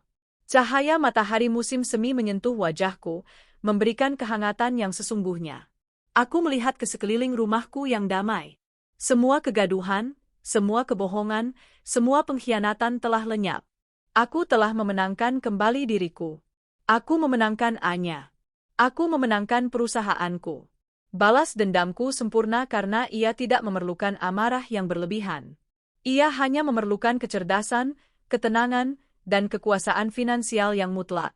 Aku membiarkan Dion dan Clara menghancurkan diri mereka sendiri, sementara aku hanya memegang tali kendalinya. Dion dan Clara kini menjadi gelandangan, terpisah, dan hancur di negara yang sama, tetapi di lingkungan yang berbeda. Satu di balik jeruji besi, satu di balik jeruji aib sosial. Mereka telah membayar harga yang jauh lebih mahal daripada uang yang mereka curi. Mereka membayar dengan masa depan mereka. Aku tersenyum tipis. Aku telah menata kehidupanku dan anakku dengan penuh kebahagiaan, kemakmuran, dan kehormatan. Dan itu adalah balas dendam yang paling menghancurkan bagi mereka berdua. Waktu, sang pembalas yang sesungguhnya, terus berjalan. 3 tahun telah berlalu sejak pesawat Lara menembus awan biru Seoul, meninggalkan Dion dalam kepanikan dan Clara dalam kehinaan.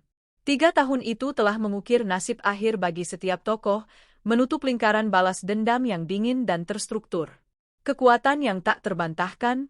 3 tahun kemudian, di lantai teratas gedung pencakar langit yang kini menjadi markas besar baruku, aku, Elara, berdiri di hadapan jendela kaca setinggi langit-langit. Di bawah sana, kota Jakarta membentang luas, melambangkan kekuasaan yang kini sepenuhnya berada di genggamanku. PT Lara Jaya Abadi bukan lagi perusahaan properti biasa. Di bawah kepemimpinanku, perusahaan ini telah beralih menjadi konglomerasi investasi multibidang dengan proyek-proyek yang tersebar di seluruh Asia. Aku adalah seorang ticoon yang dihormati dan ditakuti berkat kecerdasan finansialku dan, ironisnya, karena ketegasan yang kutunjukkan saat menghancurkan Dion. Media memberiku julukan, The Empress of FA. Aku tidak pernah menikah lagi. Fokusku mutlak, bisnis dan Anya. Aku tidak membiarkan masa laluku menjadi beban. Aku membiarkan masa lalu menjadi fondasi. Ketidaksetiaan Dion mengajarkanku untuk tidak pernah lagi bergantung pada siapapun kecuali diriku sendiri. Uang yang dicurinya untuk pelakor mata duitan itu telah kubalas ribuan kali lipat dengan kontrak dan keuntungan yang jauh lebih besar. Warisan sejati Anya. Anakku, Anya, kini berusia 13 tahun. Ia tumbuh menjadi remaja yang cerdas, percaya diri, dan mandiri. Ia tidak pernah menanyakan Dion, kecuali sesekali. Aku selalu menjawab dengan jujur, tetapi sederhana, Papa sedang menjalani konsekuensi dari pilihan buruknya, sayang. Mama yakin dia akan menjadi orang yang lebih baik di sana. Anya tidak mewarisi trauma, melainkan kekuatan. Ia melihat ibunya sebagai model peran, wanita yang bisa mengatasi badai terburuk, menata kembali hidupnya, dan menjadi lebih kuat dari sebelumnya. Setiap malam sebelum tidur, Anya dan aku selalu menghabiskan waktu bersama. Kami membahas fisika, ekonomi, atau isu-isu dunia. Aku mengajarkannya tentang value yang sesungguhnya, bahwa kekayaan ada di dalam pikiran yang cerdas, bukan di saldo rekening bank. Mama, aku ingin jadi seperti Mama. Mampu membeli apapun yang kubutuhkan, tapi tidak membeli hal-hal yang tidak penting, kata Anya suatu kali saat kami memilih buku di perpustakaan pribadiku. Aku memeluknya. Kau akan lebih baik dari Mama, sayang. Kau punya fondasi yang jauh lebih kuat. Aku telah berhasil. Warisan terbaikku bukanlah saham atau properti, melainkan karakter Anya yang kuat. Dion, kehilangan tanpa akhir. Di balik dinding penjara yang dingin, Dion masih menjalani hukumannya. Keputusan pengadilan terhadap gugatan cerai telah final dan sah. Ia tidak lagi memiliki ikatan hukum apapun denganku atau Anya. Hidup Dion di penjara adalah penderitaan yang konstan, bukan dari siksaan fisik, tetapi dari penyiksaan mental. Ia dikelilingi oleh para narapidana, tetapi ia adalah yang paling kesepian. Ia tidak menerima kunjungan, surat, atau uang. Setiap kali ia mendengar berita di televisi tentang PT Lara Jaya Abadi yang terus memecahkan rekor bisnis baru, hatinya terasa tercabik. Ia tahu, kejayaan itu seharusnya menjadi miliknya, atau setidaknya, ia harusnya bisa menikmatinya. Ia kehilangan segalanya, istrinya yang setia, anaknya yang berharga, dan kemewahan yang ia anggap remeh. Dalam keheningan malam di selnya, Dion akhirnya menyadari betapa bodoh dan piciknya dia. Ia kehilangan seorang ratu, demi seorang pelakor mata duitan yang bahkan tidak peduli padanya setelah ia tidak lagi punya uang. Penyesalan terbesarnya bukanlah kehilangan kekayaan, melainkan kehilangan Anya, putri yang akan tumbuh tanpa pernah melihat ayahnya sebagai pahlawan, melainkan sebagai penjahat yang dipenjara. Dion Pranata tidak hanya kehilangan kebebasannya, ia kehilangan eksistensinya di dunia luar. Ia telah dibayar tuntas. Clara, hukuman kebosanan abadi. Sementara Dion dikurung secara fisik, Clara dikurung secara sosial. Setelah dipaksa kembali ke kampung halamannya dengan membawa aib, ia mendapati dirinya terperangkap dalam kehidupan yang paling ia benci, kebosanan dan kemiskinan. Uang 1 juta yang kuberikan hanya bertahan sebentar. Clara mencoba berbagai pekerjaan serabutan, tetapi ia tidak pernah bisa bertahan lama. Ia tidak terbiasa bekerja keras, ia terbiasa hidup foya-foya. Reputasinya sebagai gembel dari Spanyol, wanita yang merusak rumah tangga dan terbukti matre, menyebar cepat di komunitas kecil itu. Ia dijauhi, diejek, dan dihakimi. Ia tidak punya prospek, tidak punya uang, dan yang paling membuatnya tersiksa, ia tidak punya kemewahan untuk dipamerkan.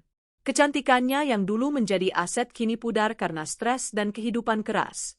Ia pernah mencoba mengirim surat ke penjara untuk Dion, memohon bantuan dan dukungan, tetapi surat itu ditolak oleh petugas. Ia telah diputuskan dari satu-satunya pria yang pernah memberinya kekayaan palsu. Nasib Clara bukanlah kematian, melainkan kehidupan yang terperangkap dalam kemiskinan dan kehinaan yang ia benci. Ini adalah hukuman yang lebih kejam baginya daripada penjara, dipaksa kembali ke titik nol tanpa peluang untuk bangkit, dihantui oleh kenangan kemewahan yang dulu ia buang sia-sia. Epilog, ketenangan dan kepuasan yang mutlak. Aku menoleh dari jendela, mengambil ponselku. Aku membaca pesan dari pengacaraku. Dion baru saja menanggapi somasi terakhir, mengakui semua tuduhan untuk mendapatkan keringanan hukuman. Tidak ada lagi perlawanan. Aku tersenyum. Balas dendamku telah mencapai kesimpulan yang damai. Aku tidak perlu berteriak. Aku tidak perlu menangis. Aku hanya perlu bersikap dingin, menghitung, dan memegang kendali atas keuangan. Balas dendamku adalah hidupku yang makmur, tenang, dan bahagia. Aku telah menyingkirkan pengkhianat dan parasit dari kehidupanku. Aku membersihkan perusahaan dan rumahku. Aku menjaga Anya. Dan pada akhirnya, Dion dan Clara, yang hanya menumpang hidup, kini harus membayar harga yang tak ternilai, kehancuran abadi. Mereka mengira aku wanita lemah. Mereka salah. Aku mengambil kunci mobil, siap menjemput Anya dari sekolah. Aku berjalan keluar dari kantor, Iron Lady yang tak terkalahkan. Aku telah menata kehidupanku dan anakku, dan aku membesarkan Anya dengan penuh kebahagiaan, bisikku pada diriku sendiri. Di Jakarta yang ramai, aku melaju dengan Bentley hitamku, menuju masa depan yang cerah dan damai. Aku telah memenangkan segalanya. Balas dendamku telah selesai, elegan, dan menghancurkan sedalam-dalamnya.